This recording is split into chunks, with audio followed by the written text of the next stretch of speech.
وہ آئے نہ خدائے کشتی اہل زمین بن کر، وہ آئے نہ خدائے کشتی اہل زمین بن کر، وہ آئے اس جہاں میں رحمت للعالمین بن کر۔ اللہ تعالیٰ رب العالمین ہے تو اللہ کا آخری پیغمبر رحمت للعالمین ہے۔ اللہ سارے جہان کا پالنہار ہے تو اللہ کا آخری رسول سارے جہان کے لیے رحمت ہے۔ جمیل اختر صاحب جو بڑے بڑے اسٹیج پر خطابت کے لیے جاتے ہیں اور جنہوں نے خطابت کے میدان میں اپنا لوہا منوایا ہے۔ السلام علیکم ورحمۃ اللہ وبرکاتہ۔ الحمدللہ رب العالمین والصلاة والسلام علی رسولہ الکریم، اما بعد۔ اعوذ باللہ من الشیطان الرجیم، بسم اللہ الرحمن الرحیم۔ والذین تدعون من دونہ لا یستطیعون نصرکم ولا انفسهم ینصرون۔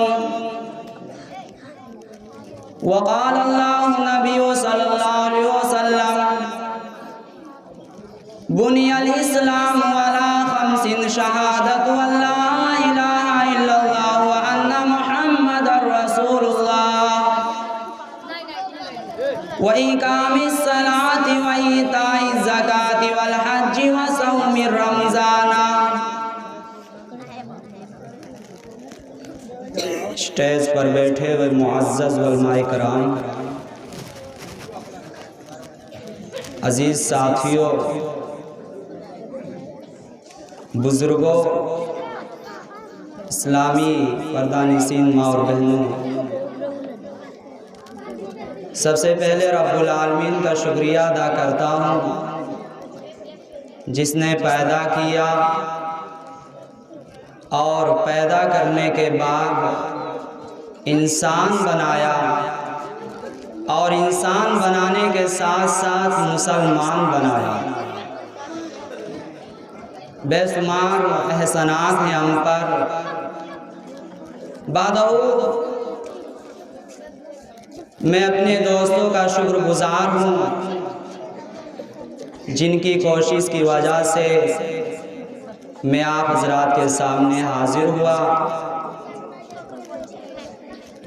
حافظ رفیع اللہ صاحب، حافظ یعقوب صاحب، حافظ عمیر صاحب اور حافظ شہباز صاحب جو اس وقت ممبئی میں، ان تمام دوستوں کی وجہ سے آپ کے سامنے حاضر ہوا۔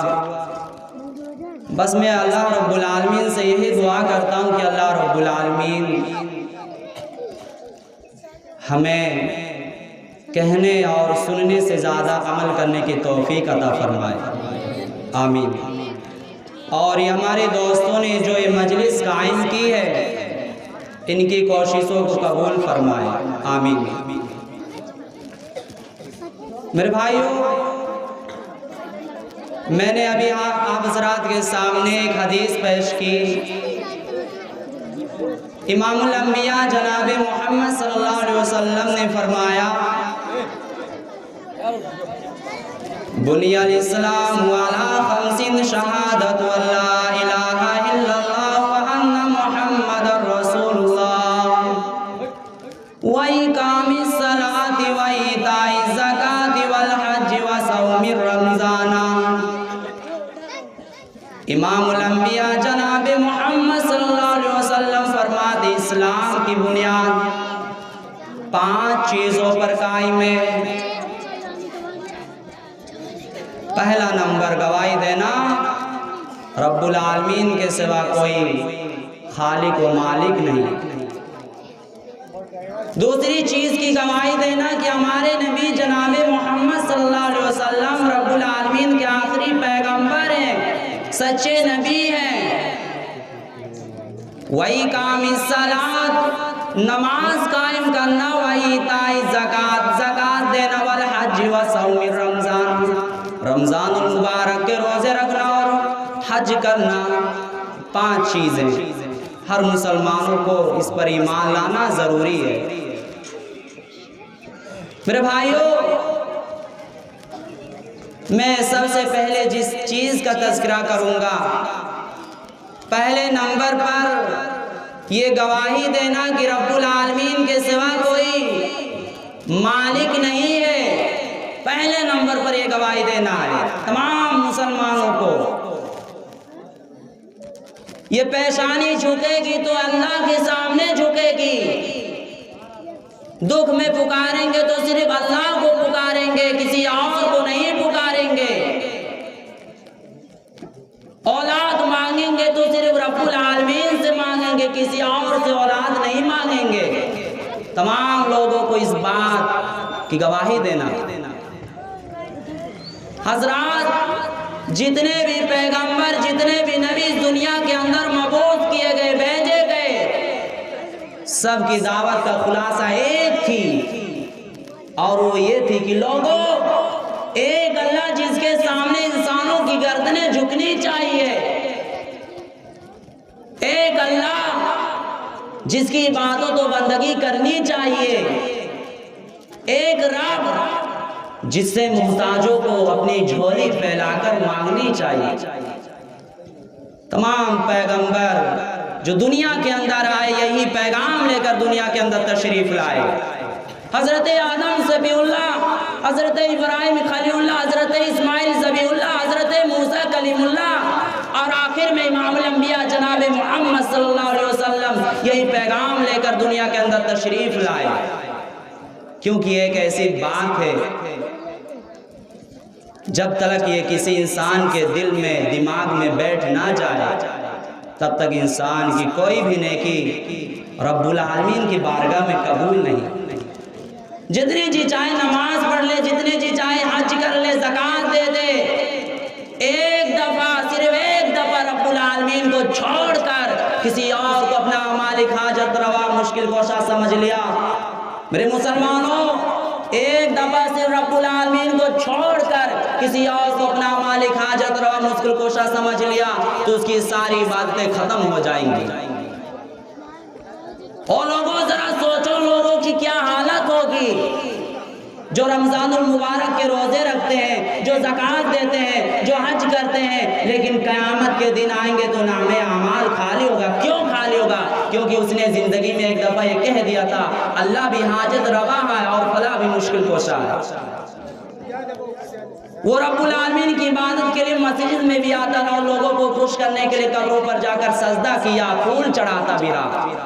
اس نے سمجھا اللہ بھی دینے والا اور ایک قبر والا بھی دینے والا ہے۔ ارے اس نے رب کی توہین کی ہے، اس نے رب کی عزت میں فرق ڈالا ہے۔ وہ رب جو تمام زندوں اور مردوں کا پیدا کرنے والا ہے، اس نے اس مردے کو رب العالمین کے ساتھ کھڑا کر دیا۔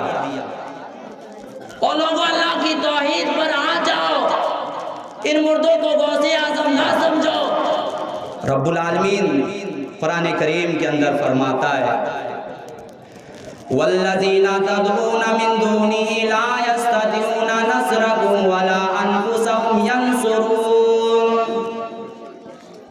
اور تم جن لوگوں کو رب العالمین کے علاوہ پکارتے ہو، وہ تمہاری کچھ بھی مدد نہیں کر سکتے اور نہ اپنی مدد کر سکتے۔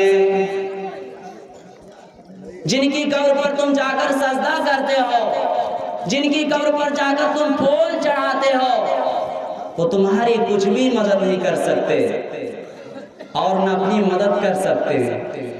جن سے تم اولاد مانگتے ہو، جن کی قبر پر تم بکرے مرغ کا نذرانہ پیش کرتے ہو، ارے وہ نبی ہو یا رسول یا رب العالمین کی کوئی اور مخلوق ہو، وہ تمہاری کچھ بھی مدد نہیں کر سکتی اور نہیں مانتے ہو، نہیں یقین ہے۔ دیکھو، حضرت آدم علیہ السلام اپنے بیٹے حابیل کو نہ بچا سکے اور قابیل نے انہیں قتل کر ڈالا۔ حضرت نوح علیہ السلام اپنے بیٹے کنعان کو نہ بچا سکے اور وہ سیلاب میں غرق ہو گیا۔ حضرت لوط علیہ السلام اپنی بیوی کو نہ بچا سکے، وہ ہلاک ہو گئی۔ اور ہمارے نبی جناب محمد صلی اللہ علیہ وسلم اپنے بچے ابراہیم کو نہ بچا سکے، وہ ہمارے نبی کی گود میں وفات پا گئے۔ اور لوگوں بلکہ خود اپنی مدد نہیں کر سکتے۔ دیکھو، حضرت آدم علیہ السلام کو جنت سے باہر نکالا گیا مگر وہ اپنی مدد نہیں کر سکے۔ حضرت ابراہیم علیہ السلام کو آگ میں ڈالا گیا مگر وہ اپنی مدد نہیں کر سکے. حضرت یونس علیہ السلام کو دریا میں ڈالا گیا مگر وہ اپنی مدد نہیں کر سکے. حضرت محمد صلی اللہ علیہ وسلم غار حرا میں پریشان تھے مگر وہ اپنی مدد نہیں کر سکے. بلکہ یہاں تو صحابہ بھی اپنی مدد نہیں کر سکتے. حضرت امیر حمزہ رضی اللہ تعالیٰ عنہ کو شہید کیا گیا مگر وہ اپنی مدد نہ کر سکے. حضرت عمر فاروق رضی اللہ تعالیٰ عنہ کو شہید کیا گیا مگر وہ اپنی مدد نہ کر سکے. حضرت علی رضی اللہ تعالیٰ عنہ کو شہید کیا گیا مگر وہ اپنی مدد نہ کر سکے. حضرت عثمان غنی رضی اللہ تعالیٰ عنہ کو بھوکا پیاسا شہید کیا گیا میرے بھائیوں مگر وہ اپنی مدد نہیں کر سکے.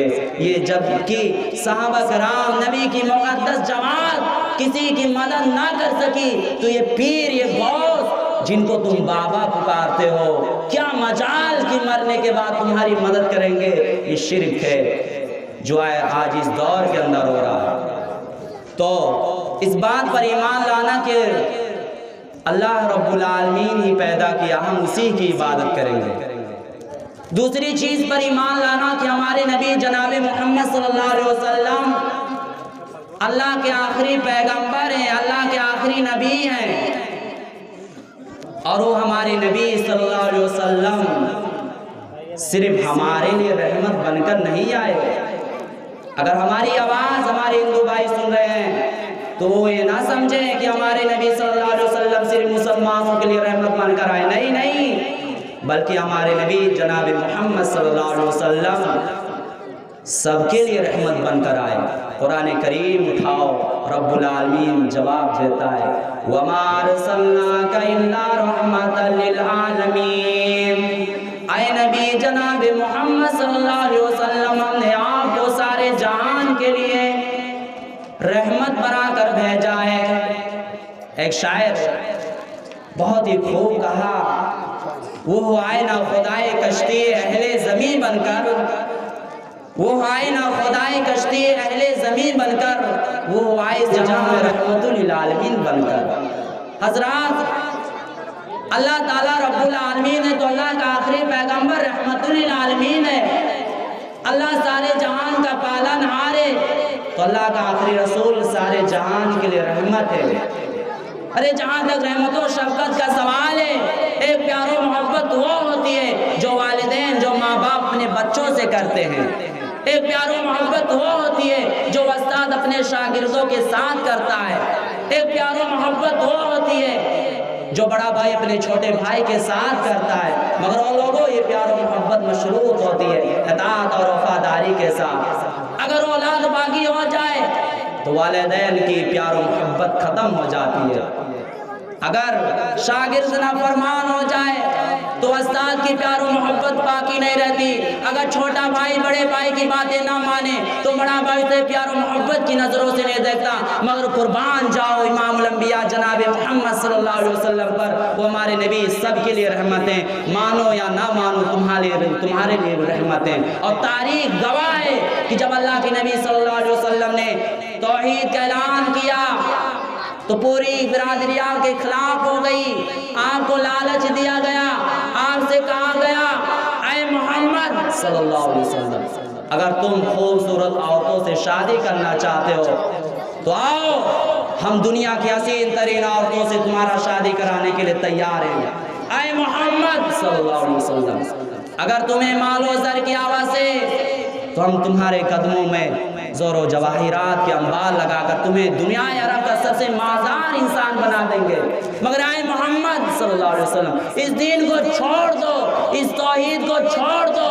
اللہ کے نبی نے کہا تھا مسلمانوں آج ہم دھن و دولت کے پیچھے اپنا ایمان بیچ دیتے ہیں.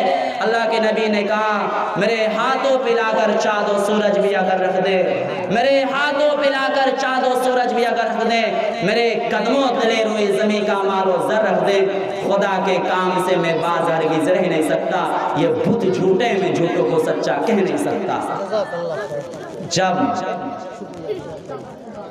پوری عرب والے جب یہ لالچ دیے اللہ کے نبی کو اس میں پاس نہیں ہو پائے تب پھر اللہ کے نبی صلی اللہ علیہ وسلم کو مارا جاتا پتھروں سے مارا جاتا نماز کے دوران تکلیف دی جاتی چاہتی، اللہ کے نبی نے الٹ کر کسی کو جواب نہیں دیا۔ اسی ایک شاعر اسی کا نقشہ کھینچتا ہے مسلمانوں کہ دشمن سے لیا ظلم کا بدلہ نہ کسی وقت، مارا بھی تو اخلاق کی تلوار سے مارا۔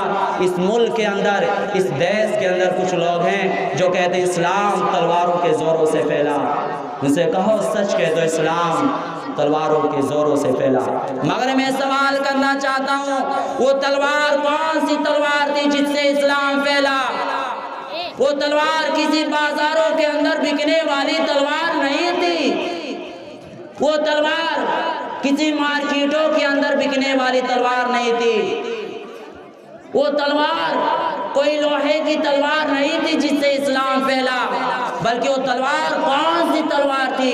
وہ تلوار پیار و محبت کا تلوار تھا، وہ تلوار اخلاق کا تلوار تھا۔ دشمن سے لیا ظلم کا بدلہ نہ کسی وقت، مارا بھی تو اخلاق کی تلوار سے مارا۔ میرے مسلمان بھائیوں، اسلام تلواروں سے نہیں پھیلا، پیار و محبت سے پھیلا۔ آئیے آخر میں رب العالمین سے دعا ہے کہ اللہ رب العالمین ہمیں تمام لوگوں کو اچھے کام کرنے کی توفیق عطا فرما، آمین۔